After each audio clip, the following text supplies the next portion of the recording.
Yesu ariko arakora ibitangaza mu isi, ariko arabikora no mu ishengero rya Hope Church. Impumyi zirahumuka, ibifamatu birumva, abatabona barabona, abatavyara baravyara. Nawe urashaka kuronka igitangaza cyawe no munsi?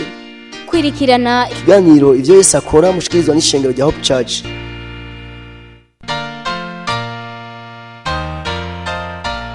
Woburusha, woburemerewe, wofisi ibibazo waburiye inyishu, wobugomba kwakira Yesu Kristo nk'umwami n'umukiza w'ubugingo bwawe, wobugomba kuvugana n'umukozi w'Imana Pasteur Nkeshimana, womwandikira ubutumwa bugufi kuri 76 96 96 96 kugira ngo agusengere kandi agufashe mu buryo bw'impwemu.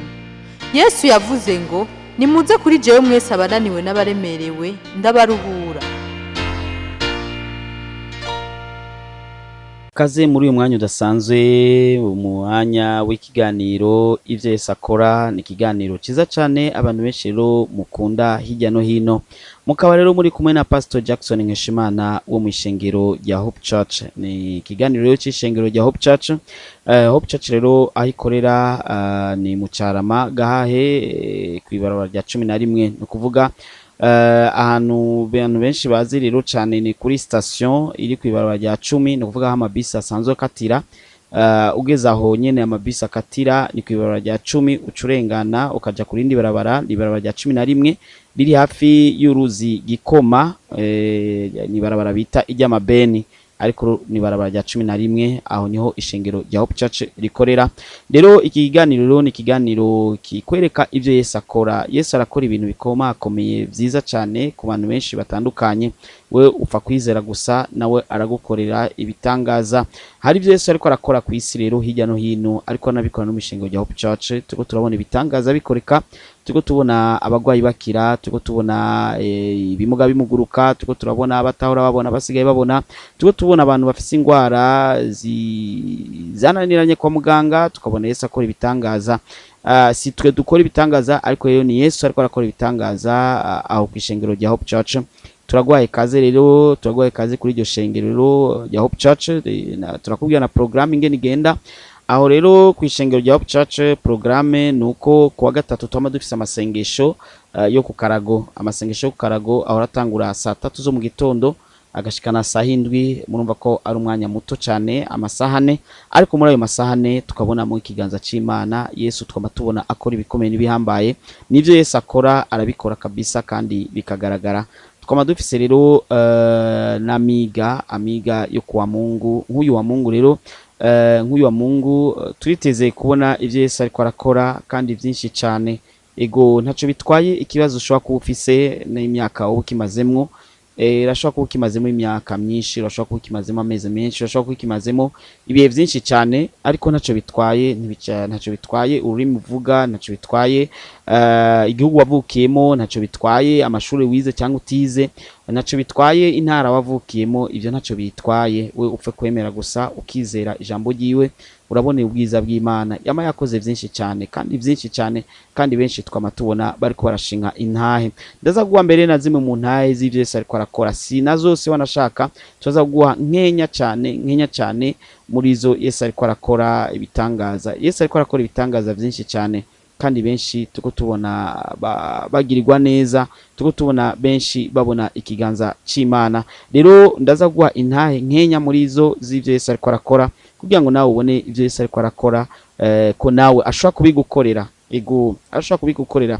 Nawe ushobora gukora akazi gakomeye canke akazi kaba yabaye, aho hose Yesu ashobora gukorera ibitangaza mu buryo ubu canke ubundi. Uyu mwanya rero mu kanya ngira ndaguha akaryo ko gukurikirana intahe zimwe z'ivyo Yesu ariko arakora. Mugabo inyuma yaho ndaguha umwanya uko tuganira ku majambo y'Imana, ariko yongera ndaguhe intahe zimwe mu byo Yesu ariko arakora. Nakubwiye na adresse y'ishengero aho dukorera. Mugabo rero naguha na telefone zo mu protocole, kugira ngo no mu gihe ushobora kuba wajuragiritse ukasanga kumbure wahibagiye canke ndazi, urashaka gukoresha izi nimero 68 ubusa 9 ubusa 8 ubusa 3. 68 ubusa 9 ubusa 8 ubusa 3. ego 68 09 08 03. Izo ni nimero zo mu protocole y'umushinga rya Hope Church. Urashaka guca umutelefona maze akakubwira kumbure n'izindi programme, ariko kandi akubwiye ko twama dufise n'amaselule yamaba buri wa kabiri, misi yose kwa kabiri twama dufise umwanya w'amaselule. Turagwaye kaze rero kumbure urashaka kucubwira uwo muri protocole ukamubwira aho uherereye, nimba ufise ikibazo barashobora no kugusengera muri selule ya hafi yahuba. Turafise amaselile ari hirya no hino, hari n'igihe usanga hariyo selile iri hafi yawe muhira. Reka rero imbere yuko tubandanya n'ibindi tubahe akanya ko gukurikirana intahe z'ivyo Yesu ariko arakora mu ishengero rya Hope Church. Si byose mugabo ni gice, ni bimwe muri ivyo Yesu ariko arakora. Reka tubahe kaze. Yesu ariko arakora ibitangaza mu isi, ariko arabikora no mu ishengero rya Hope Church. Hivi nasikia mzuri. Ubu numva neza. Vuga mu Kirundi Ubu numva neza. Anasema na Ivyo nasikia vizuri, mikono kwa Yesu. Avuze ati numva neza, amashi kuri Yesu. Funga sikio hili. Haleluya. Amena. Anasikia vizuri jameni. Haleluya. Amena. Unaitwa nani? Naitwa Irakoze Maombi. Yesu ariko arakora ibitangaza mu isi, ariko arabikora no mu ishengero rya Hope Church. Neza cyane. Ubumva gute? Neza cyane. Ubumva gute? Neza cyane. Ugaruka ugutwi. Funga sikio hilo. Aha. Uitwa nde? Ndikumana Medecins. Mikono kwa Yesu. Amashi kuri Yesu. Yesu ni mzima jameni. Yesu ni mzima nshuti. Yesu ariko arakora ibitangaza mu isi, ariko arabikora no mu ishengero rya Hope Church. Jewe naje mba muhira numva mbabara ngaha kubikanu cyane gose, umutwe ugumeneka nkumva mu ndi misonga ari myinshi, ariko rero mu kanya twariko turasenga nayumva umengo ni umuriro uri kuraka munda, byose numva byaheze Imana ishimira. Yesu ariko arakora ibitangaza mu isi, ariko arabikora no mu ishengero rya Hope Church. Jewe ngaha mu maguru sinapfunya ngo gire gutya. Hanyuma rero aho musiguriye mutu umuntu ahababara nahakoreko, none herabo kuguru ko dakugira. Oh, haleluya. Amena. Bwana Yesu asifiwe, tupigie Yesu mikono. Amashi menshi kuri Yesu. Anasema alikuja hawezi kufanya mguu namna hii. Yaje adashobora gufuna ukuguru. Sasa hivi ameweza. Rero uyabishoboye. Bwana Yesu ni mkuu. Mwami Yesu arakomeye. Nakwambia leo utakutana na afya yako. Nakubwira uno musi ugiye gurana. Yesu ariko arakora ibitangaza mu isi, ariko arabikora no mu ishengero rya Hope Church.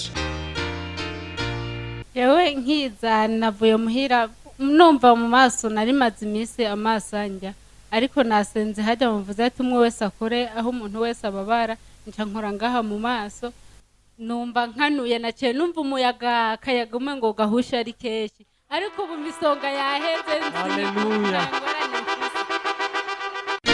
Yesu ariko arakora ibitangaza mu isi, ariko arabikora no mu ishengero rya Hope Church.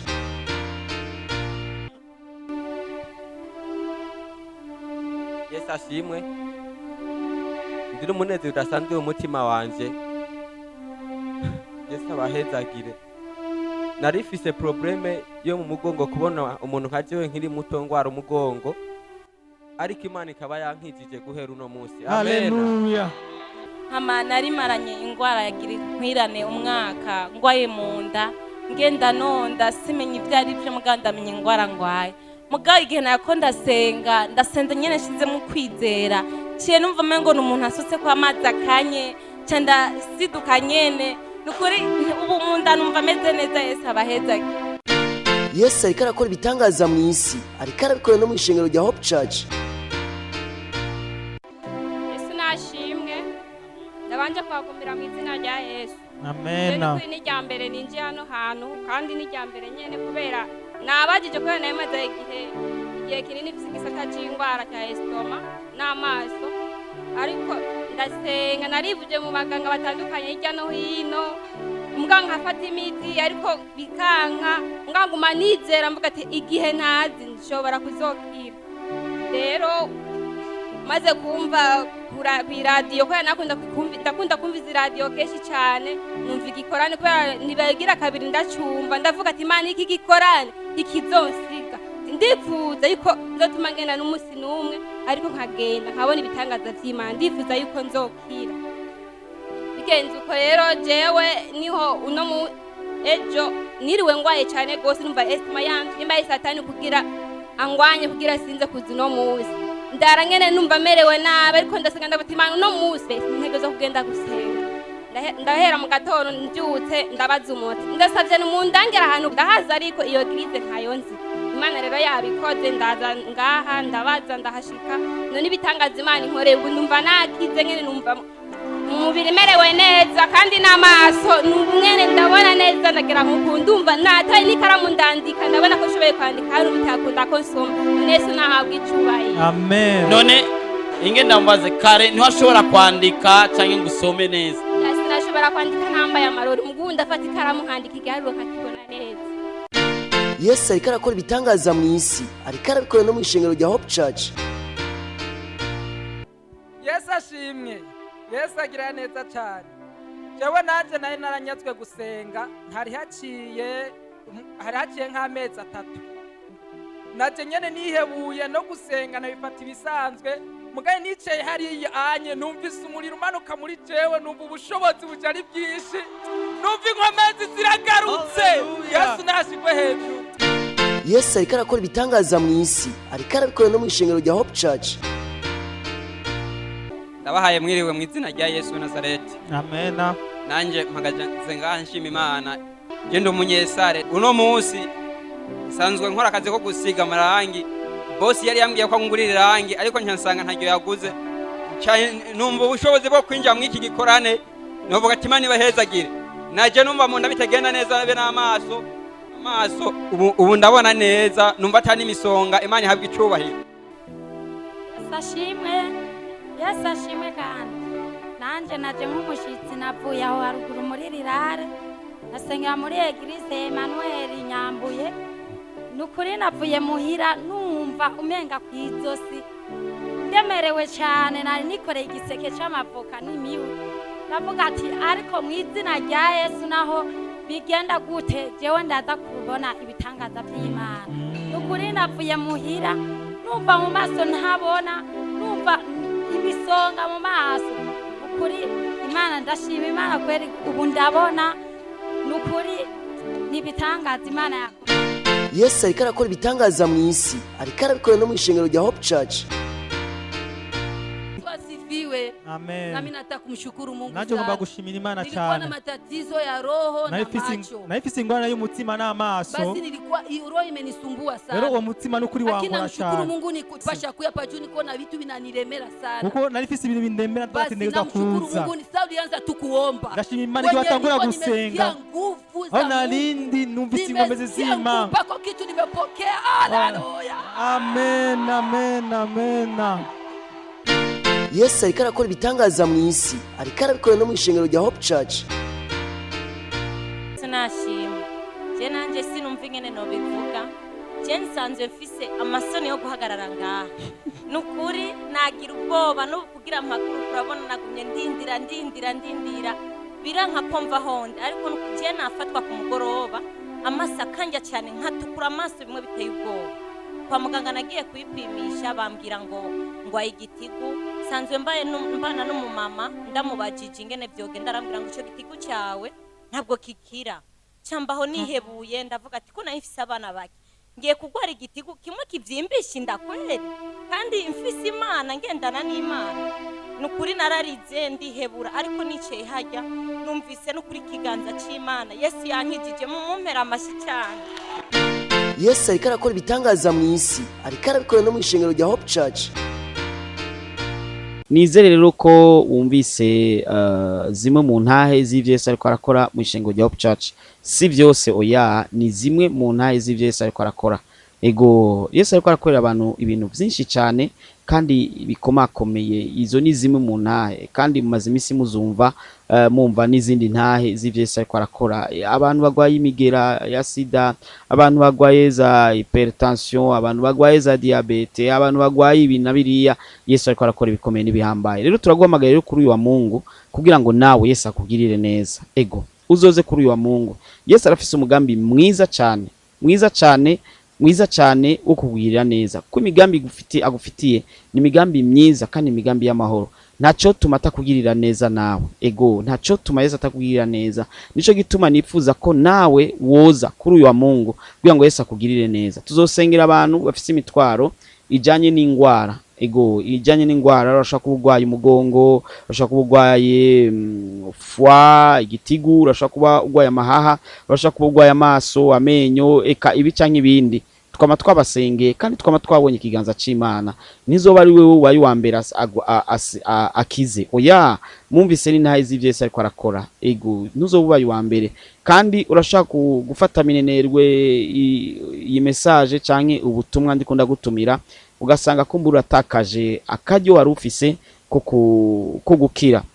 Uretse no gukira ingwara, hari n'ibibazo bitandukanye mu miryango. Ugasanga kumbure umugore n'umugabo ntibumvikana, ugasanga kumbure umugore n'umugabo baravanye, cyangwa ugasanga n'umuntu atararonka umwana, cyangwa ugasanga yaronse umwana umwe akeneye undi mwana, cyangwa ugasanga hari ikibazo kicanke kindi, cyangwa ugasanga ategwa n'amarozi, cyangwa ugasanga hari ibintu bigaruka mu muryango. Ugasanga kumbure umuryango wose hari ikibazo cyawufashe, ugasanga bose ntibaheza amashure, cyangwa bose batwara amadayi y'ishushu.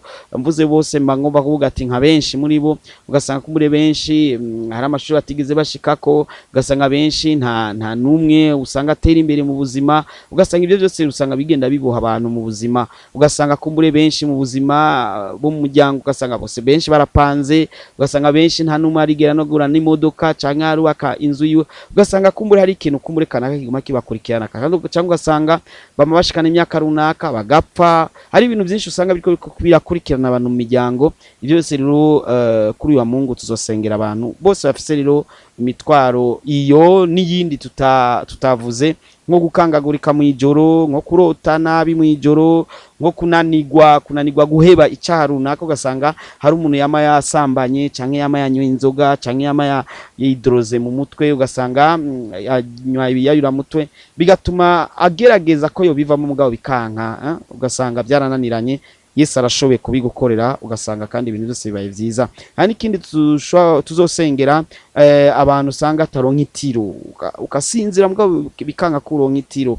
Abandi ugasanga yamarota abantu bapfuye mu miryango canke abo yarazi, ugasanga ari ibintu biguma bikurikirana, ntagira amahoro, ntagira umunezero. Abandi nabo ugasanga nta magara meza agira, kwa muganga barapimye ingwara barabuze, mugabo aguma konyera, agumanga amagara ntameze neza. Abo se tuzobasengera kuri uyu wa Mungu. Turagutumye rero kugira ngo nawe Yesu akugirire neza, kugira ngo nawe Yesu akugirire neza, nawe uhindurirwe ibihe, ntuzogume muri bya bihe bya bindi nyene. Ariko Yesu arashoboye kugukorera ibyiza kandi n'ibitangaza bigakorekwa n'iwawe. Abo bandi Yesu agirira neza suko bafise kumbura amaraso asa n'indi bara bitandukanye n'amaraso nawe wavukanye. Yesu yarakugiriye neza ukaba uriho, ico ni cyambere. Ibindi navyo arashaka kubikora kuko arabikorera n'abandi. Ego aho dusengera rero naho muri Hope Church nyene mu Caramagahaye. Turagutumye rero kuri uyu wa Mungu uzoze, kandi ntubifate minenerwe. Hari impamvu Imana yashimye ko wumva aya majambo ku radio, hari impamvu Imana yagombye ko uyumva. Ego kumbure Imana igomba nawe kukwibuka, yaributsa abandi nawe irashaka kukwibuka. Cyo bari gihe cawe, ntuzobure rero kuza kuri uyu wa Mungu. Dutangura isaha 2:30, kandi birakwiye kutocererwa kugira ngo ntuhavusanga ucerewe wicaye inyuma. Nivya koshika ku mwanya mwiza kugira ngo nawe ugirirwe neza, nkuko Yesu akwagirira neza n'abandi, nawe nta mpamvu yotuma atakugirira neza. Reka dusome ano majambo yanditse ubutumwa bwiza uko bwanditswe na Luka igice c'indwi ku murongo w'9. Turasoma mu izina rya Yesu. Yesu yumvise ivyo aramutangarira, ahindukirira ishengero rimukurikiye ati, ndababwire sinari bwabone ukwizera kungana gutyo no mu Bisirayeli. Imana ihabwe icubahiro. uyu yari umusoda w'umugabisha, yarafise umushumba wiwe yaragwaye, yararemvye kandi ari ku mfiro, maze atuma kuri Yesu ati nimumumbwirire ankirize umushumba. Maze abigisha baraza kumwinginga Yesu bamubwira ati buriya ujya niwe yanatubake isinagogi yacu. Yesu ariko aragenda rero agira hashike wa musirikare wa mukomanda aca abwira abantu ati mumumbwirire ntarinde gushika naho yovuga ijambo aho yobari ndazi ko bikunda ati ko nanje ndi umuntu agendera munsi y'amategeko, ndafise abasirikare nganza, ndababwiye ati wewe koriki aca gikora. Ati Yesu nategeke gusa. Yesu acavuga ati ndatangaye n'uyu muntu, ati arafise ukwizera mbere kurusha n'Abisirayeli. Rero ukwizera rero kurakora ibintu bikomakomeye. Ati muri ako kanya abantu basubiye inyuma kuja kumubwira rero wa mukomanda ivyo ko bashikanye inkuru, baca basanga wa mushumba wiwe yakize. Nuvuga ko Yesu ntiyarinze no gushikayo. Yesu arakora ibikomeye n'ibihambaye n'ibitangaza, ukamwizera gusa urabona ubwiza bw'Imana. Yesu rero yarashimye kwizera k'uwo mugabisha w'ingabo. Yesu rero kandi arakunze gukorera ku kwizera k'umuntu. Rero ni wizera urabona ubwiza bw'Imana, ukagira ukwizera gusa uraza kubona Yesu akora ibintu bikomakomeye kuruta ivyo waziga. Ego hari gihe rero abantu baja imbere y'Imana bafise gukekeranya. Oya, ntukekeranye. Yesu arafise umugambi mwiza, aragomba kugirira neza, aragomba kukwitaho, aragomba kukubabara, ariko we nukubera ufise ukwizera guke. Duza ukwizera ubona ivyo Yesu azogukorera. Urabi ivyo Yesu azogukorera. Urashobora kuba ukeneye akana, urashobora kuba ukeneye akazi, urashobora kuba ukeneye iki na kiriya. Uzoze rero ku munsi wa Mungu tuzogusengere, Yesu akugirire neza. Abantu benshi bararonse ama promotion ku buzi, abantu benshi rero bararonse ubuzi, abantu benshi rero baragiriwe neza mu buryo bucanka ubundi. Nawe nta mpamvu nimwe yotuma utagirirwa neza. Ego cyane. Reka tubanze tumvize kano karirimbo, karimbwe na korale yo mu ishengero rya Hope Church. Ego ni Blessing Family yo mu ishengero rya Hope Church. Rero inyuma y'aka karirimbo kaba Blessing Family tuca tugaruka rero kugira ngo tugusengere. Yesu nawe akugirire neza.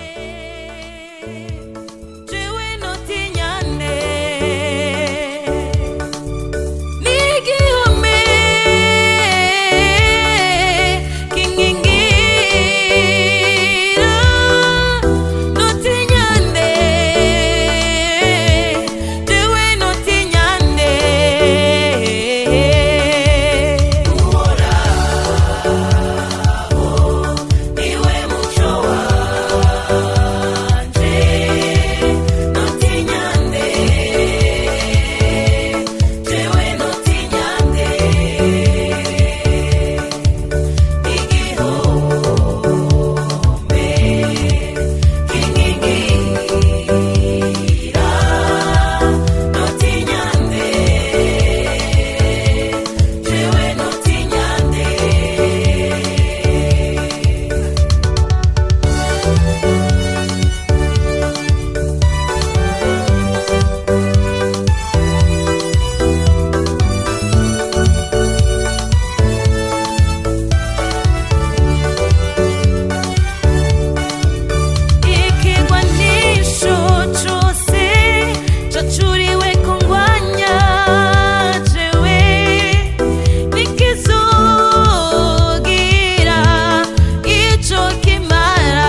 barakoze cyane rero aba blessing family yo mu ishengero rya Hope Church. Ni Pastor Jackson Nkeshimana rero mu ishengero rya Hope Church tukiri kumwe. Ngomba rero kunda gusengera kugira ngo nawe Yesu akugirire neza. Ego urashobora kwifata aho ugwaye ugira kwizera Yesu arakora ibikomeye ku buzima bwawe mu izina rya Yesu Kristo mu Nazareth. Mwami wamutugirira neza kandi wamutwitaho.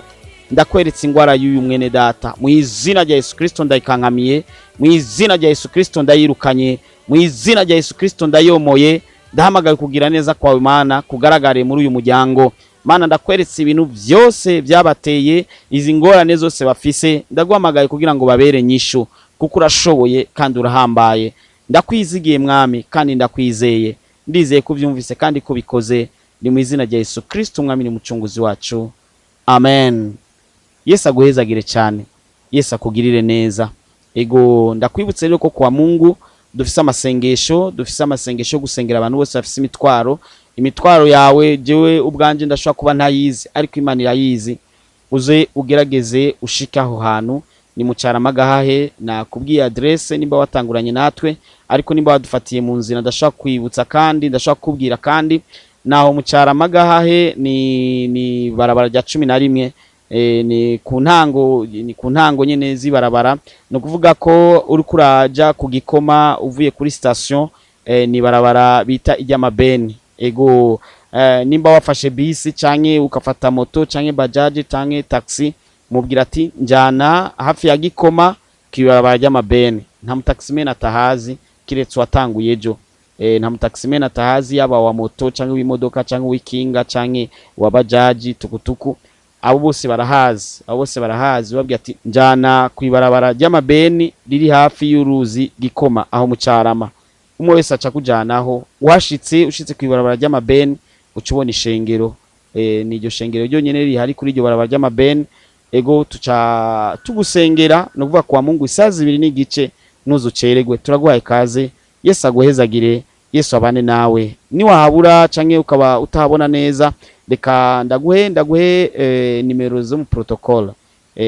Nari nazivuze ndiko ndazisubiramo kugira ngo kumbure uwadufatiye mu nzira nawe ashobore kuhabona. No kuvuga ko uca wandika ahantu kugira ngo uhave kumbura mu telefona umubaze. Ni kuri 68 ubusa 9 ubusa 8 ubusa 3.